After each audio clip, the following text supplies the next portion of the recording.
A company called VSI, led by a man by the name of Lionel Cantor, develops robotic body parts that connect to human brains and allow humans complete control and sensations just like a real body. Soon, this leads to the creation of complete robotic bodies for people who are fully paralyzed, and the military finds a use for them. In the future, people live their lives through robots so that they can avoid danger and remain young and beautiful forever. People can go out and enjoy the world without the risk of getting into an accident or contracting a disease, and as an added bonus, they can look young and fit forever. Soon after, a bill is passed in Congress making the use of surrogates for living one's life legal. A few years later, everyone in the world uses surrogates to live their lives, with the exception of specific regions where some groups of people. The present-day boy is riding in a fancy car with his father, who he is thanking for lending him his surrogate. Unaware that someone on a motorbike is tailing him, the boy enters a club, dances with a hot woman, and then makes out with her in a back alley. The boy tells the man on the bike to leave as a huge electrical surge is felt in the alley, and the man on the bike looks to make a getaway. Are called in to investigate the crime scene. When they get there, they notice that the eyes of the boy's surrogate and the woman's surrogate are both fried along with their memory chips, which is unusual. The boy's surrogate is unregistered, but the girl's unit is registered to someone named Cameron. When they go to question Cameron, a middle-aged man, they discover that he has passed away along with his surrogate, which is normally impossible. Peters and Greer are at a loss. Greer, or rather his surrogate, comes at home, sees himself resting in his control chair, and enters the charging module. Greer then exits the charging module. Goes to check at his kid's room, which is filled with his son's toys and portraits, but oddly, his son is not there. When Maggie Greer, Greer's wife, emerges from her room, he inquires as to if she'd want to take a break and go on vacation. Maggie is excited about it, but she understands Greer's point that they should go in their actual bodies rather than using surrogates, and she doesn't like that notion. Maggie responds that they are together constantly, but Greer points out that their surrogates, not them, are together when he says he feels like they don't spend any time together anymore. Maggie informs him that this is better. A boy is discovered dead in his control chair at West San Diego College. Who was running the boy substitute from the prior event was the FBI director. Stone instructs everyone to keep the case specifics confidential. Because it is secret, individuals are unaware that utilizing a surrogate might result in injury. Greer reviews the boy's surrogate's last memories and finds that the motorbike guy pulled out a weapon before the incident, indicating that this was a murder. They learn that the deceased child's name is Jared Cantor, and that he is the son of the famed surrogate inventor Lionel Cantor, who was expelled from his own home. Greer and Peters arrive to deal with Lionel after he attempted to modify the company's course and the board of directors disagreed, and they learn that Jared was using Lionel's surrogate when he was assaulted. Greer explains that he has lost a son himself and that he knows how Lionel feels because of how passionate Lionel is. This revelation surprises Peters. Greer reminds out that the killer probably wanted to kill Lionel rather than Jared since Jared was using Lionel as a stand-in at the time of the crime. When Lionel disconnects from his surrogate after realizing that he could have contributed to his son's death, he is inconsolable. Greers and Peters come to VSI and interrogate their VP about the surrogate mother process. Getting assaulted might result in the operator dying.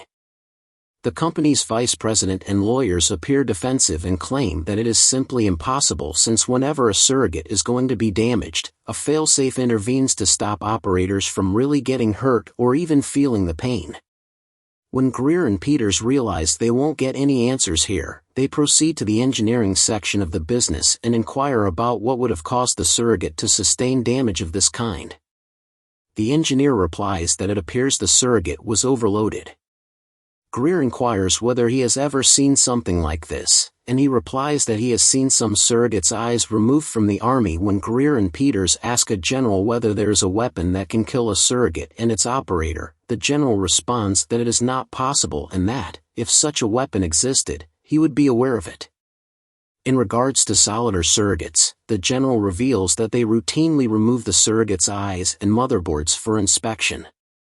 Greer is not persuaded by this, and Peters discovers that the motorcyclist is Miles Strickland, who has previously been detained for robbery but released without being punished. As a result, she issues a warrant for his arrest and activates the surveillance. When Greer and Peters arrive, Bobby Saunders welcomes them and informs them that Miles is now being sought by the police after being spotted by an FBI wing. Bobby, a human who refuses to use a surrogate, demonstrates to Peter how the surveillance wing has access to every surrogate on the planet and can instantly deactivate any one of them for law enforcement purposes by observing two people assaulting a woman in a hotel room. He then immediately obtains a warrant against them and deactivates them. Greer then goes to join the pursuit while Peter stays behind.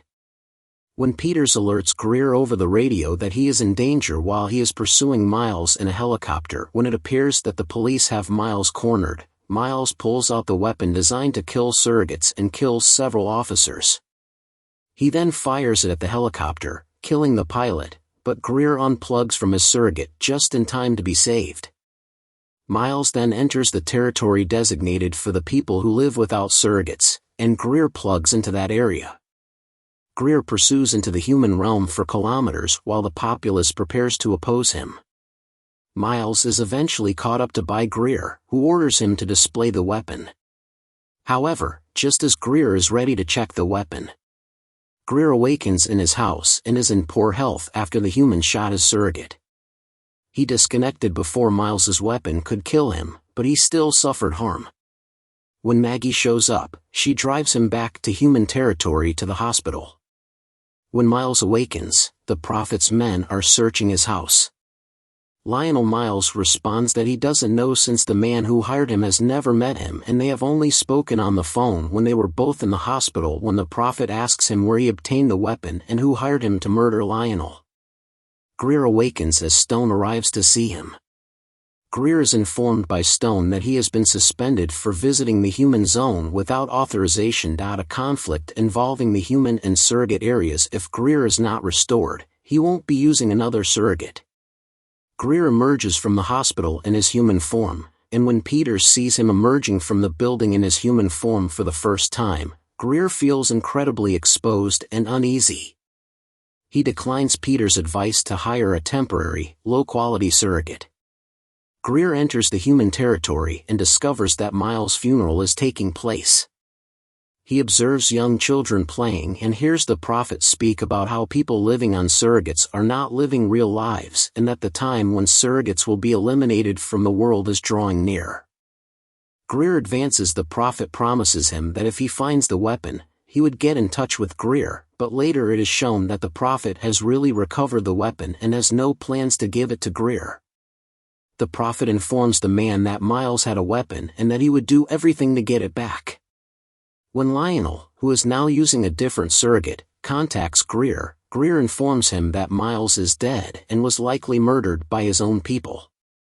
Lionel claims that the incredibly advanced weapon Miles used was developed by someone else who could afford to spend billions of dollars on such a weapon and could not have been created by individuals living in human land. Greer is told to continue by Lionel. He asks Greer how his son died, and Greer replies that it occurred in a vehicle accident when surrogates were prevalent, as part of the inquiry to obtain justice for him. When Greer gets home, she discovers a party going on which some of Maggie's friends are using a surrogate drug. Maggie tells him that she has no involvement in this and that they are simply some folks that her friend invited over. When Greer returns from his room, he discovers one of the guys flirting with Maggie. Losing his composure, he punches the man, and everyone laughs at him for trying to beat up a robot and injuring himself.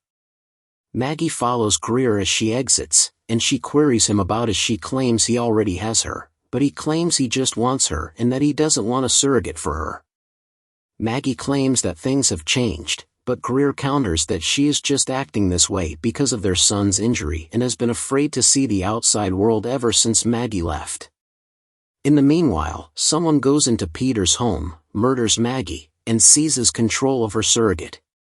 When Greer learns that a significant contract between the military and VSI was abandoned, he surmises that it must have been for the weapon. He confronts the military general once again, who admits that VSI invented the weapon to end wars through murdering, when they discovered that the weapon deactivated the surrogate's failsafe and killed all of the enemy soldiers' surrogates simultaneously. The operators also stopped its manufacture. The Prophet hands the weapon to his troops and instructs them to take it to Agent Peters when Greer confirms that one is still being produced and is with the humans. The general promptly orders an operation to collect it. Greer visits Maggie at her place of employment and shares that he thinks about his kid often and that he simply wants to be with her. Maggie replies that she shares Greer's sentiments and that the only way she can face the public is by being silent. Greer attempts to persuade her to talk about it, but she shuts him out and refuses to speak to him anymore. Soldiers invaded human land in quest of the weapon, shooting at the Prophet, who turned out to be a surrogate controlled by Lionel Cantor. Peters approaches Greer and informs him that Miles was actually employed by the FBI, indicating that the stone is contaminated. Greer approaches Stone and demands to know why he paid Miles to kill Lionel Stone. When Stone attempts to deflect, Greer strikes the man's stand-in and logs in to obtain FBI papers. Greer examines the paperwork as Peters and Greer flee the FBI, revealing that Lionel had been financing the anti-surrogacy efforts of the human areas, which is why Stone and VSI sought to assassinate him. Peter claims that in order for Stone to use the weapon, he would need the access codes, thus he must get those in order to use them as evidence against Stone. However, as soon as Greer discovers the access codes, Peters wrecks the car and flees with the codes and the weapon. Greer wants to pursue her, but it is useless because she is a surrogate and he is a human. Greer phones Bobby Saunders to tell him that Peters is going to try to link to all the surrogates and use the weapon to murder them, but Peters is already there holding Bobby.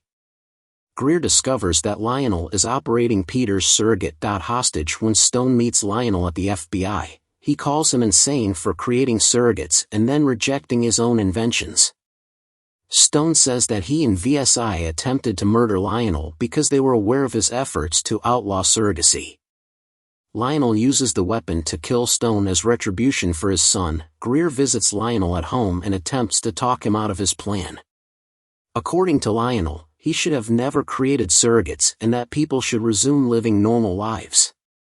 Greer forewarns him that by killing billions of people, all he will be doing is become a murderer, when Lionel claims that surrogacy is an addiction and that killing the victim is the only way to end the addiction. The world and swallows a cyanide tablet to end his life to save their lives since the weapon is still attached and is about to fry all the surrogates. Greer takes control of Peters' substitute and with Bobby's assistance disconnects all the operators.